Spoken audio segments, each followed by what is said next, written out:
माननीय अध्यक्ष महोदय, गेल्या 5 वर्षापासून ही मागणी आहे नागपूर शहरातल्या NITच्या लेआउटमध्ये राहणाऱ्या नागरिकांची।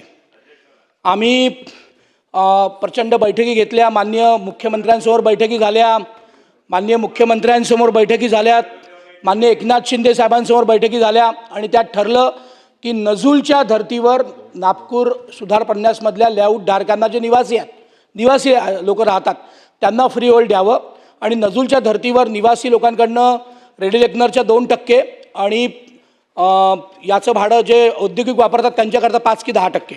माननीय अध्यक्ष महोदय, 12 डिसेंबर 2025ला नागपूर अधिवेशनाच्या आधी फाईल UD डिपार्टमेंटला आली आहे आणि त्यावर सगळ्या म्हणजे जे काही त्रुट्या मागवल्या होत्या त्या सगळ्या आल्यात।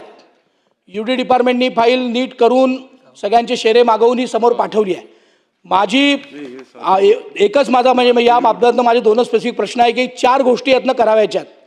एकतर हे फ्री होल्ड देताना अर्ज आल्यापासून आपण किती दिवसाच्या आत तो अर्ज निकाली लावू, नंबर 1।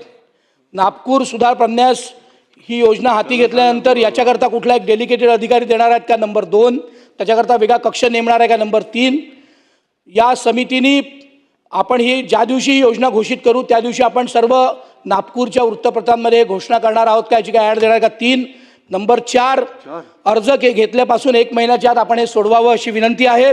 आणि माननीय मंत्री महोदयांना माझी विनंती आहे आपल्या माध्यमातून अधिवेशन काळातच ही घोषणा करावी, कारण ही फाईल UD विभागात डिसेंबर महिन्यापासून आहे। मंत्री महोदय, सदस्यांनी जे मागणी होती नागपूर NITच्या ज्या जमिनी होत्या त्या फ्री होल्ड करण्यासंदर्भात, त्याच्यामध्ये अध्यक्ष महोदय आपल्याला त्याच्यात जो त्यांचा नियम होता त्याच्यामध्ये विक्रीचा भाग जरी असला, नियम असला तरी विक्री कशा पद्धतीने करायची ह्याच्या सुधारणा आपल्याला सुचवायला लागल्या।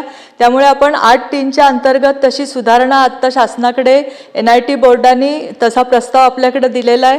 त्याच्या बरोबरच NIT बोर्डाने या फ्री होल्ड करण्यासाठीचा जो पण चार्ट आहे की किती टक्के कमर्शियलला लावायचे, किती टक्के इंडस्ट्रीयलला लावायचे, किती टक्के रेसिडेन्शियल लावायचे, हा चार्टचा प्रस्ताव पण आत्ता शासनाकडे आलेला आहे। अध्यक्ष महोदय, आम्ही शासनाकडनं लगेचच लवकरात लवकर आम्ही तो प्रस्ताव त्यांना मान्य करून देऊ। योगेश सागर।